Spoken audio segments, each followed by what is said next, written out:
Talk about some of the wildlife that you probably would see if you were on the Inside Passage. But before I begin, I want to ask, how many of you have taken a trip to Alaska? Either flown or taken a cruise. Taken a cruise. Very good. I figured a lot of you. How many of you have taken the cruise through the Inside Passage sometime in your life? You know, if you haven't, it's just down here to the Bill Street Terminal. It's about a $5 taxi ride. Get on the ship, go up there. They take care of everything. Everything. You don't have to prepare any meals. You can sit back and enjoy yourself. But it takes a lot. Some of the cruises take just 8 days. So you leave on Sunday, come back the following Sunday, or whichever day you decide to take. And there's one of the routes, what we call the Inside Passage, is British Columbia and then Southeast Alaska. And Donna sort of traces that into some of the Alaskan cities are Ketchikan and Juneau and Skagway and so on. Now, a lot of the ships can't go, they're too big. They can't go in some of these areas.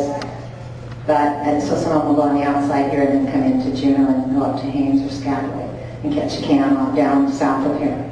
Okay, so we want to show you what you might see. So pretend that you are on a cruise ship and you are watching for wildlife. And I get out on the decks and I spot wildlife and I point it out to you. If you go down to Olympia, which is the most southerly point in Puget Sound, you will see a sign that says this is where the Inside Passage begins. So we really live on the Inside Passage ourselves. We'd like to start with probably one of the most famous animals that you would find on the Inside Passage, and that's the graceful bald eagle. And we have also put the scientific name of each of the animals underneath their names there.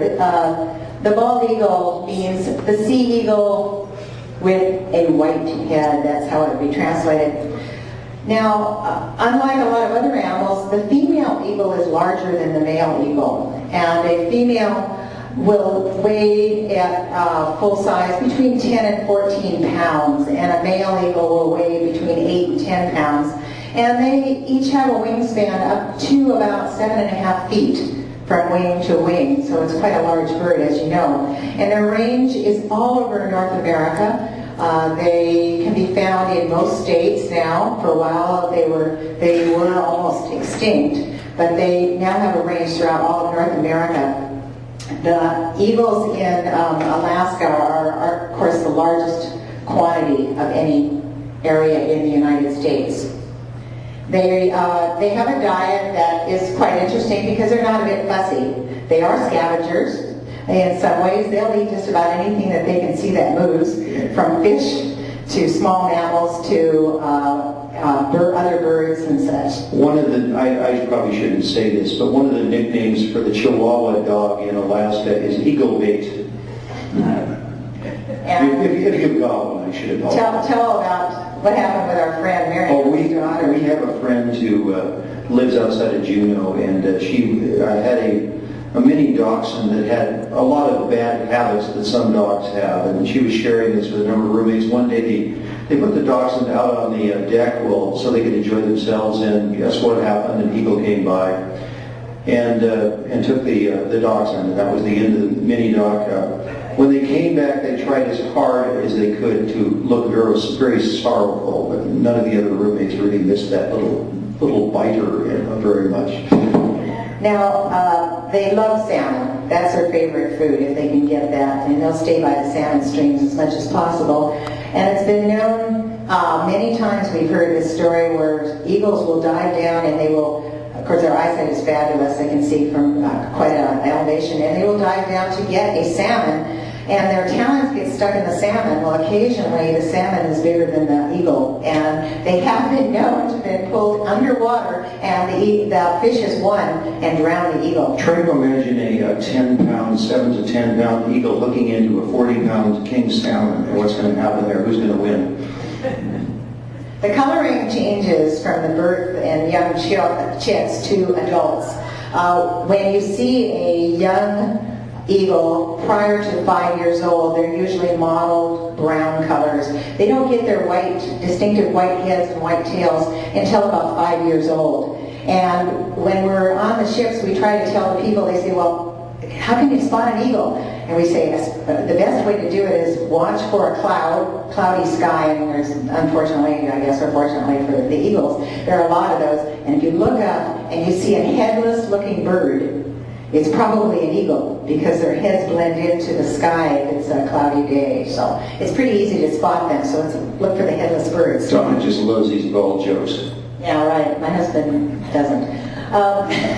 Eagles are known to mate for life. They will pick a partner and they will stay with the same partner for life. And they will usually return to the same nest each year. And they'll just add to that nest. And some of the nests that have been found are estimated to be 1,000 pounds and 7 feet across because it's been added to every year in the same trees.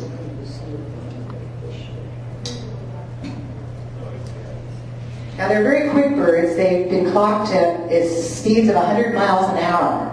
But they average between 30 and 40 miles an hour when they fly, so very quick. Especially when they see prey down below. They're dive bombers. In Alaska, there are approximately 40,000 eagles. And their habitat is, they usually will prefer to be in the old growth forest. And so it sometimes is difficult in some of the parts of the United States to find old growth forest, but that's what they prefer.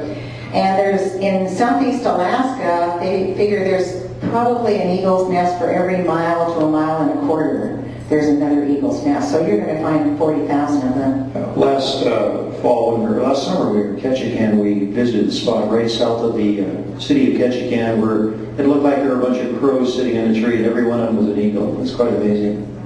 And the most popular place for finding eagles is in the town of Haines, Alaska. They figure sometimes in Haines they will have onwards of 10 to 15,000 eagles just in this one town. It's a very small town, so it is much larger than the human population when it comes to eagles. As you probably know, it has been our national symbol since 1782, the bald eagle. And for a while it was endangered. It is no longer on the endangered list. In 1995, they removed it from the endangered list and they put it on as a threatened species because luckily they have had the chance to reproduce and people have not, they've been saved because no one has been able to shoot them. And I love okay, that's one of these once-in-a-lifetime pictures. I wish I had taken it. He's got his reflection of himself. And moving right along here. Okay, the next bird we like to talk about is the puffin. And there's two different varieties of puffin. There's the horned and tufted puffin in Alaska. Beautiful looking birds, kind of funny in some ways. They're sometimes considered to be clown faces. You'll find them along the coastal areas of most of southeast Alaska, all the way up basically along the whole parts of Alaska. They have the comical look on their faces. Looks like somebody painted a face on them, and in the summer it becomes most apparent because the colors become very bright in the summertime on their beaks. They're fairly poor flyers, but they're very good swimmers. Some people call them the penguins of the north, but they have no relationship to penguins though. And they do nest underground, which is very unusual for a bird. And they do swim underwater, but they don't walk very well. They're not real good, and they're not real good flyers, as John said. Yeah, those are the interesting facts. This sign you will see in Alaska, instead of a no smoking sign, if you take a close look, it says no puffin. You'll see this all over Alaska. Kind of an unofficial symbol for no smoking in Alaska. No puffin. So we thought that was kind of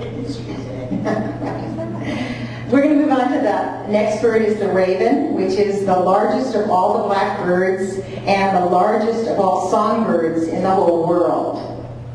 They can produce approximately 30 different distinctive sounds, and they're mimics, and they even can be taught to speak, just like a parrot. So you will sometimes hear them up in the trees speak. Somebody will say hello, hello, and you'll look up and it may be a raven. Very intelligent birds.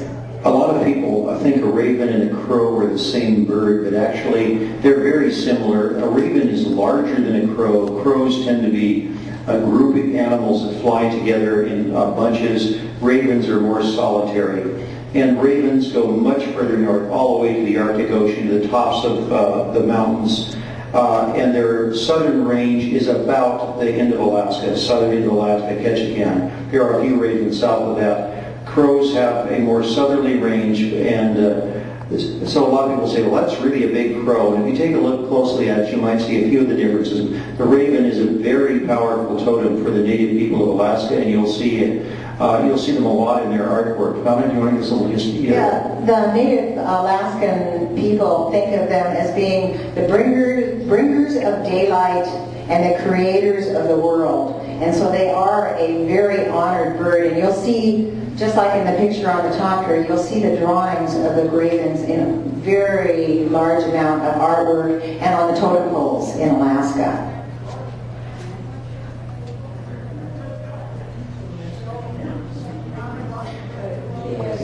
And this is one of the animals that people go to Alaska to see. You don't always see bears, but they are there, and there are 3 different varieties of bears, and we'll be actually talking about all 3 of those throughout our presentation this evening. The first bear we want to talk about is the Alaskan brown bear, and it has a number of other names. I'd like you to take a look at the scientific name of that. That's Ursus, which means bear. Ursus horribilis, which is horrible bear, not much of a stretch. Arcos in the center. And the other names for the Alaska brown bear are the grizzly bear. People say, is that a brown bear or a grizzly bear? Same thing, but in other parts of North America, they're known as a grizzly bear. Or a Kodiak bear is the very large brown bears of Kodiak Island and the areas around the Alaska Peninsula are quite often known as Kodiak bears. Same bear. And the brownie, which you don't have to figure out how that got its name. It's not much of a stretch there. The Kodiak or brown bear, Alaska brown bear, can range to about 1,000 pounds total. And if they were to stand on their hind legs, I don't want to be around them, but if they did, they would reach about 9 feet tall, standing straight up. So if you're on the ceiling here, you're okay. The ceiling. Yeah. And if they were on all 4 feet, which you normally see, then they're about 4 feet at their hump. And they have a very distinctive hump. You can tell the difference between a brown bear and a black bear, not by color, but because the brown or grizzly bear has a distinctive hump on its back, right behind its head and its ears.